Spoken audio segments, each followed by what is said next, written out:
नमस्कार बच्चों। आज हम आपको कोई संधारित्र है, श्रेणी क्रम में जुड़ा है या समांतर क्रम में बहुत सारे संधारित्रों को एक कोई संयोजन के द्वारा उन्हें जोड़ा गया है और जितने भी संधारित्र अगर जुड़े हैं उन सब पर हमें आवेश निकालना, प्रभाव निकालना है। तो किस तरह से निकालेंगे? तो देखो, सीधा सा होता है। कोई भी चित्र अगर हमें दिया गया है तो उस चित्र में सबसे पहले बिना पढ़े ही हम वहां पर उन जो भी दो बिंदु दिए गए उनके बीच तुल्य धारता निकालेंगे। जैसे हमें यहाँ पर एक चित्र दिया गया है तो यहाँ पर तीन संधारित्र, 2 माइक्रोफैरेड, 3 माइक्रोफैरेड, 1 माइक्रोफैरेड के चित्र की सहायता चित्र के अनुसार इन्हें जोड़ा गया है बिंदु ए और बी के बीच, और ए और बी के बीच विभवांतर दिया जा रहा है 40 वोल्ट है। प्रत्येक संधारित्र पर आवेश निकालना है और प्रत्येक संधारित्र पर हमें विभव निकालना है। तो कुछ भी निकालना हो, कोई भी मान हमें निकालना हो, अगर कोई भी चित्र में सवाल दिया गया है, चित्र इस तरह से सवाल दिया गया है, तो सबसे पहले हम इन सवालों में तुल्य धारता निकाल लेते हैं। तो यहाँ हम ए और बी के बीच तुल्य धारता निकालेंगे। तो इसके लिए 2 माइक्रोफैरेड और 3 माइक्रोफैरेड ये दोनों संधारित्र श्रेणी क्रम में है, तो इन दोनों संधारित्रों को हम श्रेणी क्रम में जोड़ेंगे। तो श्रेणी क्रम के लिए होता है 1/c equal 1/c1 plus 1/c2। अभी तुल्य धारता तो निकलेगी नहीं क्योंकि अभी ये संधारित्र और बचा रहा है, इसलिए सीधे से मानेंगे। तो एक 2 माइक्रोफैरेड का है, दूसरा 3 का है। 6 एलसीएम आएगा तो 2 तिये 6 और 3 दूनी 6, जोड़ने पर आ जाएगा 5/6। अगर 1/c डैश का मान है c डैश लेंगे तो 6/5 हो जाएगा। अब इस 6/5 का इन दोनों की जगह पे यहाँ लगेगा, तो ये 6/5 और यहाँ पर 1 माइक्रोफैरेड, ये दोनों संधारित्र समांतर क्रम में हो जाएंगे। तो समांतर क्रम में तो सीधा जोड़ देते हैं c1 प्लस c2। तो अब तो तुल्य धारता आ जाएगी, इसलिए c से मान ले रहे हैं। तो एक 6/5 का है, दूसरा 1 माइक्रोफैरेड का है। 5 एलसीएम लेंगे तो 6 प्लस 5 यानी 11/5 माइक्रोफैरेड। तो सबसे पहले हमने क्या किया कि ए और बी के बीच तुल्य धारता निकाल ली, जो कि निकल के आई है 11/5 माइक्रोफैरेड। तुल्य धारता निकालने के बाद यदि हमें ए और बी के बीच विभवांतर दिया जा रहा है तो सबसे पहले पूरा कुल आवेश कितना होगा, पूरा निकाय में कुल आवेश कितना होगा वो निकालेंगे। तो कुल आवेश निकालने के लिए आवेश का फॉर्मूला होता है C इंटू V। तो कुल धारता निकल के आई यहाँ पर 11/5 गुणा 10⁻⁻⁶, और ए और बी के बीच कुल विभव 40 वोल्ट है, तो बी का मान 40। तो यहाँ पर अगर हम हल करें तो 5 से 40 काटेंगे, 8 बार कट जाएगा, 11 8 88, तो 88 गुणा 10⁻⁻⁶ कूलम। तो यहाँ इतना हमें सब सवालों में पहले कर लेना है। उसके बाद हम आवेश को वितरित करेंगे। तो जब हम आवेश को वितरित करेंगे तो यहाँ से क्यू आवेश निकलेगा। जब यहाँ से क्यू आवेश आएगा तो यहाँ पर आवेश को दो रास्ते मिलेंगे। जब यहाँ आवेश को दो रास्ते मिलेंगे तो आवेश दो भागों में बढ़ जाएगा। यहाँ पर क्यू डैश चला गया अगर मान लो आवेश, तो फिर यहाँ जाएगा क्यू माइनस क्यू डैश।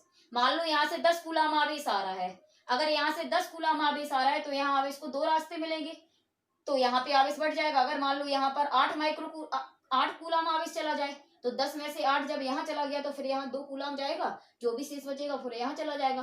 तो इसी तरह से अगर यहाँ से क्यू आवेश आ रहा है और यहाँ पर क्यू डैश चला जाए तो फिर यहाँ जो आवेश बचेगा वो क्यू माइनस क्यू डैश जाएगा। यहाँ से क्यू डैश आएगा तो इसमें भी क्यू डैश जाएगा, इसमें भी क्यू डैश, यहाँ से आएगा और यहाँ से क्यू माइनस क्यू डैश, दोनों मिलकर वापस क्यू चला जाएगा। तो देखो, अब यहाँ से हमने क्या किया, आवेश को वितरित कर दिया, जिससे आवेश दो भागों में बट गया, एक क्यू डैश और दूसरा क्यू माइनस क्यू डैश। अब हमें पता है, हमने जब आप लोगों को दो गोलों को जब हम जोड़ रहे थे एक तार के द्वारा, तो उस कंडीशन में हमने आप लोगों को बताया था कि कोई भी पदार्थ संधारित्र हो या कोई भी चालक गोले हो, उनमें जो आवेश का वितरण होता है वो उनकी धारताओं के अनुपात में होता है। तो यहाँ आवेश दो भागों में बटा है, एक क्यू डैश और दूसरा क्यू माइनस क्यू डैश। तो जो आवेशों का वितरण होगा वो धारताओं के अनुपात में होगा।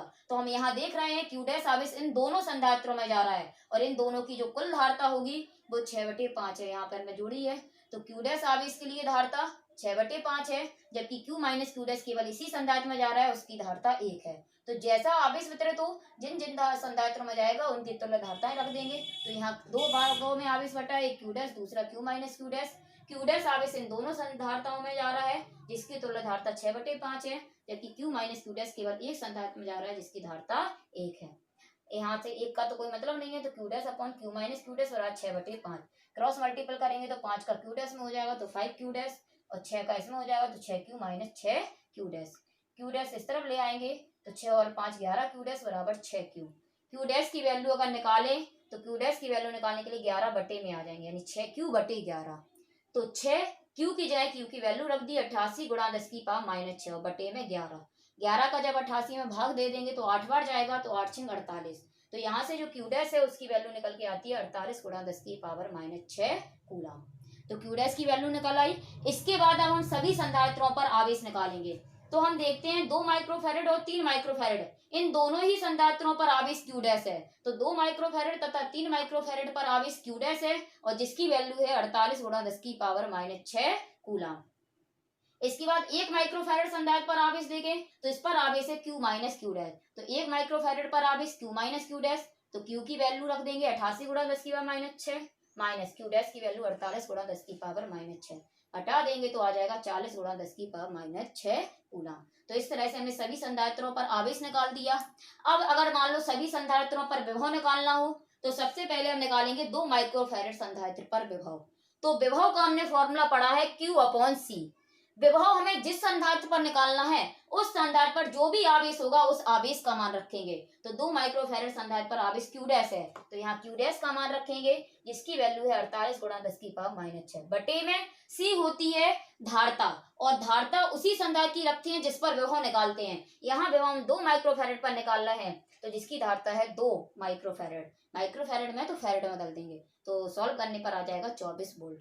इसी तरह से अगर मान लो 3 माइक्रोफैरेड पर विभव निकालना है तो विभव निकालने के लिए फॉर्मूला तो यही लगाएंगे हम Q/C, लेकिन 3 माइक्रोफैरेड पर हम आवेश देखें तो इस पर आवेश क्यू डैश है तो यहाँ Q की जगह पर जो भी आवेश इस संधारित्र पर होगा वही रखा जाएगा। तो इस पर आवेश क्यू डैश है इसलिए क्यू डैश का मान रखेंगे। तो क्यू डैश की वैल्यू है 48 गुणा 10⁻⁻6 अपॉन जिस संधारित्र पर विभव निकालेंगे उसकी की धारता। 3 माइक्रोफैरेड पर निकालना है विभव तो धारता 3 माइक्रोफैरेड रखेंगे तो फैरेड को माइक्रोफैरेड को फैरेड में बदलने के लिए 10⁻⁻6, सॉल्व करने पर आ जाएगा 16 वोल्ट। इसी तरह से अगर मान लो 1 माइक्रोफैरेड पर विभव निकालना है तो इस पर विभव निकालने के लिए क्या करेंगे हम फॉर्मूला यही लगाएंगे Q/C, लेकिन 1 माइक्रोफैरेड संधारित्र पर हम आवेश देखेंगे Q माइनस क्यू डैश है और Q माइनस क्यू डैश की वैल्यू हम निकाल चुके हैं 40 गुणा 10⁻⁻6 अपॉन में C का मान। तो C जिस संधारित्र पर विभव निकालेंगे उसी की धारता, तो इस संधारित्र की धारता है 1 माइक्रोफैरेड तो 1 गुणा 10⁻⁻6 काट देंगे जिससे आंसर आ जाएगा 40 वोल्ट। तो सीधी बात ये होती है कि कोई भी चित्र वाला अगर सवाल दिया जाए तो उसमें बिना पढ़े ही सबसे पहले तुल्य धारता निकाल दो और यदि विभवांतर दिया जा रहा है तो कुल आवेश निकाल दो। इसका जिस संधारित्र पर हमें विभव निकालना है या आवेश निकालना है तो पहले आवेश का वितरण कर लो और वितरण उनकी धारताओं के अनुपात में होता है। इसके बाद जो भी चीज निकालनी है फिर हम निकाल सकते हैं। विभव निकालना है तो विभव का फॉर्मूला लगाएंगे, लेकिन जिस संधारित्र पर हम विभव निकालेंगे उस पर जो आवेश होगा उसी आवेश का मान रखेंगे और धारता उसी संधारित्र की रखेंगे। तो इस तरह से हम कोई भी चित्र में मतलब कोई भी सवाल में क्या होता है कि कोई भी संधारित्र किसी भी क्रम में जुड़े हैं और हमें संधारित्र पर विभव या आवेश निकालना है तो हम इस तरह से निकाल सकते हैं।